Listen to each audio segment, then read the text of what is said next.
All right, welcome everybody. This is going to be a short one. We're continuing in our series of how does Halacha function. This is Hilchot Mamrim chapter 4. Share the screen, share sound, share. Got a few things up here. All right, do you guys see Hilchot Mamrim chapter 3? Yes. Okay. All right. So this chapter only has three halachot. Um, which would make you think that it's going to be a short chapter, but second and third one is really long. I think Halacha 2 is like 5 pages or something. So we're only going to go through the first Halacha here to make it shorter, and because Halacha 2 and 3 um, it deals with some things that I don't think we need to cover in order to make the case that we're making. So we're just going to deal with the first one. All right, so Salah has graciously volunteered to read, so let's read the first halacha. Zoom it out. Oh, it won't get bigger. Oh, there it goes. I got it. Okay. A rebellious elder who differed with the Supreme Sanhedrin concerning a matter whose willful violation is punishable by, oh, wait, is that correct? I pronounce it correct. Correct. Okay. Is punishable by correct and whose inadvertent violation requires a sin offering is liable for execution. This applies whether the court forbids the matter and he permits it, or the court permits the matter and he forbids it. Even if he bases his statements on the received tradition, saying, "This is the tradition I received from my masters," and they say, "This is what appears to us as appropriate on the basis of logical analysis." Since he differs with their ruling and performs a deed or directs others to do so, he is liable. Needless to say, this applies if they also rule on the basis of their having received teachings through the oral tradition. Similarly, he is liable for execution if he differs with them with regard to decree that they issued to safeguard a prohibition whose willful violation is punishable by karet and whose inadvertent violation requires a sin offering. For example, if he permits the consumption of leaven on the 14th of Nisan during the 6th hour, or forbids deriving benefit from it on the 5th hour, he is worthy of execution. Similar laws apply in all analogous situations. All right, so easy enough. So the very beginning here, we're talking about someone who sits on the Sanhedrin. I mean, most of what's in this halakha is basically reinforcing what we've already talked about in chapter 3, I think it was. So this is not talking about just your average person living his life trying to comply with the halakha. It's talking about a rebellious elder, a sage that sits on the Sanhedrin, someone who had smicha, someone who had the authority to judge, and he's disagreeing with the majority of his colleagues on the Sanhedrin. So we're talking about him concerning a matter whose willful violation is punishable by karet. Karet is described in the Torah as being cut off. The most notable example is for Pesach. If you don't get all the leaven out of your house, the punishment is karet. This is why we go and we search for chametz um, every for Pesach in the evening to get it out of the house. Um, because this is the punishment. It's correct, which is pretty much all it says. So what does correct mean? We're gonna get into that. Well, I guess we'll discuss it now. So correct really means to be cut off. This is pretty much just if you don't get all the chametz out of your house, the punishment is correct. You're cut off from your people. This is what the Torah says. So, like many things in the Torah, what does that mean? So many people think karet means one thing. You're just cut off. That's all it means. But like everything, when you get into halacha, these are the laws that the Sanhedrin told us. How do we implement these mitzvot? So I got into a discussion with somebody and he made an interesting point. I said, when you go through Mishnah Torah, this is dealt with, and karet can really mean four different things. And the guy that I was talking to said, no, it's one verdict. You are guilty of karet. Now that you have this verdict, you've been found guilty, and this is the punishment. There's four different ways to apply the punishment to this verdict. And I thought it was a pretty interesting point. So karet meaning cut off. There is karet with the death penalty, meaning you would be decapitated. Your head was literally cut off. There's karet with no death penalty, which means you're cut off from your people, you're exiled, you are literally deported. Don't come back. You're excommunicated. You are not one of us, and you're not welcome here. Then there is karet, where nothing happens to you in this world. They consider that to be, they say, death at the hand of heaven, meaning we're not going to do anything to you. God is going to deal with it. God is not beholden to us. He doesn't take his marching orders from us. God will do whatever he wants. But the understanding that they had was that he will give you death at a younger age than what you would have otherwise had. They seem to think this was the age of 50. The people who got this verdict live past 50, probably, but this was their understanding of it, that God's going to deal with you, and this is what we understand that he's going to do. And the fourth one is you've been guilty of karet, so you have the status on you, but it can be removed with lashes. So you do get punishment, and you can get the status of being karet, cut off, removed, whatever that means. You can get that status removed from you. So here, it's going to define concerning the matter whose willful violation. Remember last week we talked about you can disagree with the majority. Even after they enact a law, you can say, I don't think this should be the case. I think they use faulty logic to get to this conclusion. But the willful act or directing others to do so, that's what incurs the punishment. So you're allowed to disagree. You can't refuse to comply with the halacha, because that's what brings the punishment. So it's saying here, this rebellious elder who differs with the Sanhedrin concerning a matter which is punishable by karet. So not everything is punishable by that. There's other punishments where it's just a monetary fine or lashes. So that's why it's bringing up karet. Is it saying it has to be one of these things where the willful violation is punishable by karet, and whose inadvertent violation requires a sin offering is the other metric that they're using. Okay, now here's an important point. Everybody understands this applies whether the court forbids the matter and he permits it. Okay, this is the example that we used last week. If the court says you cannot mix chicken and cheese, chicken and dairy, they have prohibited it. If you come along and say, no, I permit it, I don't have to listen to the Sanhedrin, I can do this, and my community is allowed to do this. They have my permission. He's going against, he's permitting something that they prohibited. Today, this is not so much of a problem because everybody prohibits everything.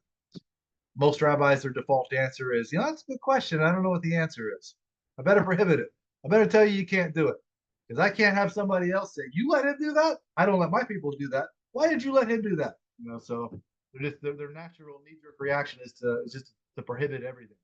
So it's unlikely that you're going to come across, not impossible, but it's more unlikely that you're going to come across somebody who is permitting you to do something that's prohibited. But what about the second half of this? The same sentence.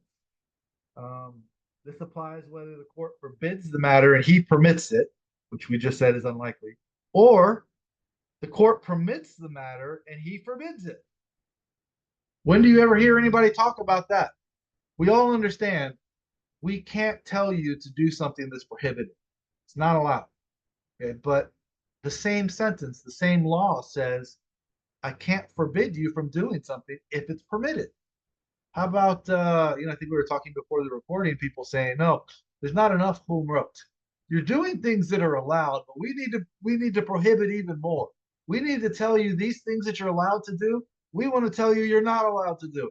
we want to prohibit it, even though it's actually permitted. It's the same level violation. Telling you you're allowed to do something that you're not is the same crime as telling you you're not allowed to do something that you're 100% allowed to do. But nobody ever talks about that because everybody's too scared to say, you know what, it's okay to do this. You're actually not committing an infraction if you do something. It's not prohibited. Nobody ever brings that up. It's not only the same law, same chapter, same halakha, it's the same sentence that's equating these two things together. Okay, so that's such a powerful statement. I want to read it again so you have it burned in your memory. This applies whether the court forbids the matter and he permits it, or the court permits the matter and he forbids it. I don't think it could be even more clear, which is why it's just like, how did we get so far away from it? Okay, even if he bases his statements on the received tradition, saying this is a tradition that I received, and they say this is what's appropriate of basis of logical analysis. It may be logical, but if the court ruled it, the court ruled it, which is why you're allowed to have your opinion. This seems logical, and you're not punished for that, but you do have to comply with the law, even if your logical analysis says that the law might not have been decided for the right reasons. And since he differs with the ruling and performs a deed or directs others to do so, he is liable. Again, not for the opinion, but because he's actually violating the law and directing others to do so. Okay. Similarly, he is liable for execution if he differs with them with regard to a decree that they issued to a safeguard whose willful violation is punishable by karet and whose inadvertent violation requires a sin offering. Um, Commentary here. Let's read that. The Rambam's position is not accepted by all authorities. The Ramban, who often disagrees with the Rambam, he's Ramban. Nachmanides, he's the more mystical one. Rambam. Maimonides is the rational one. The Rambam writes that a sage is never considered a rebellious elder because of a difference of opinion with regard to a question of rabbinic law. For there is no point of rabbinic law whose willful violation is punishable by karet and whose inadvertent violation requires a sin offering. Karet and sin offerings are relevant only when speaking about scriptural prohibitions. Okay, so he's making the point here that the punishment for karet is only given for things that are in the Torah. This is where the Torah gives us this concept. Of course, how do we apply this concept? That's where we need halacha, so that is rabbinic. So he's saying here that there's a difference between rabbinic law and the Torah commandment. Obviously, we understand that. So this is not saying that a rabbinic law is not authoritative because the Torah tells us we have to follow the oral law, which Rambam says comes from the court. So, but you see, even when Ramban, who disagrees with Rambam, he's making a distinction here that there is a difference between rabbinic and and scriptural from the Torah. So you often heard us say that the principle is suffik de rabbanan lechakel ve suffik deoraita lechumra.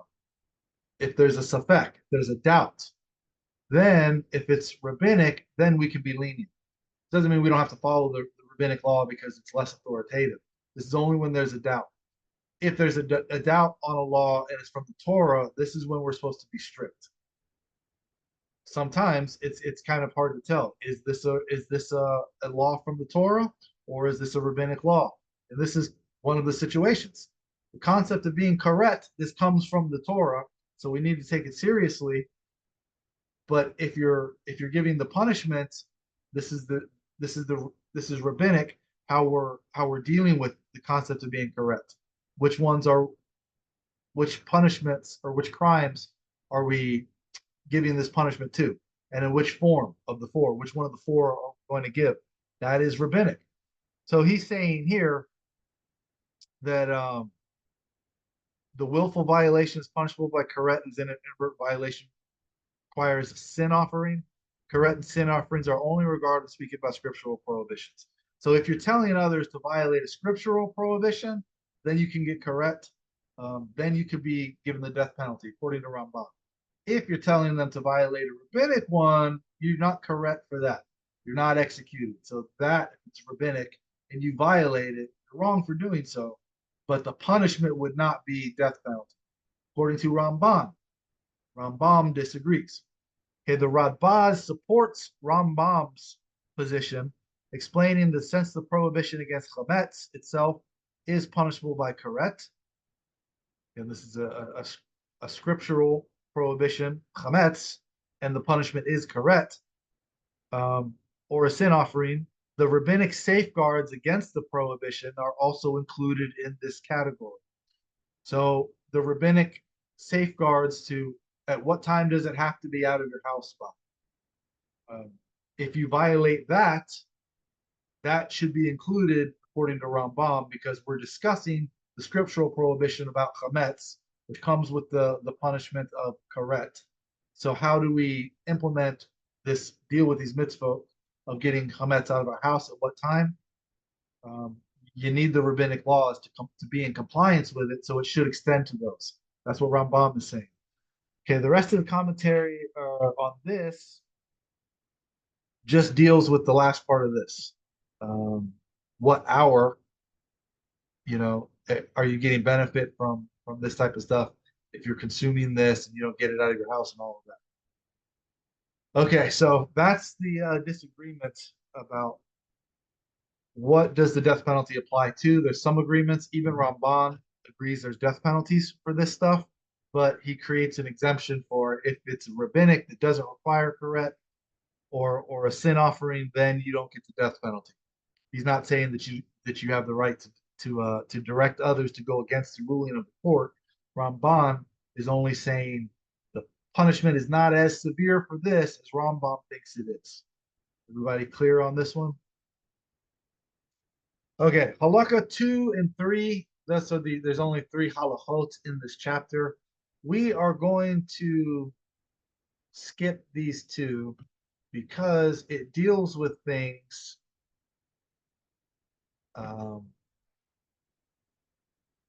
that I don't think we need to go over on YouTube. Some of this stuff that I'm pointing to here.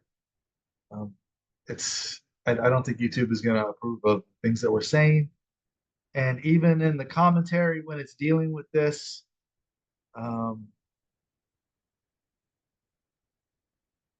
it even says here that we will not explain all of these hypothetical situations. A reader who is interested in those details should consult that source. So they don't even want to put in the book some of the things that would come up from reading these last 2 halachot and these types of things. If you're not a sofer, you're not writing to fill in, you're not you're not dealing with a lot of this stuff anyway.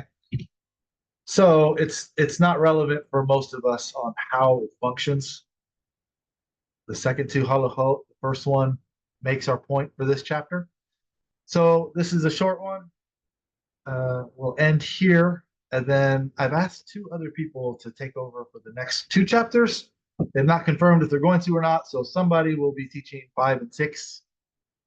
And God willing, I will see you all there.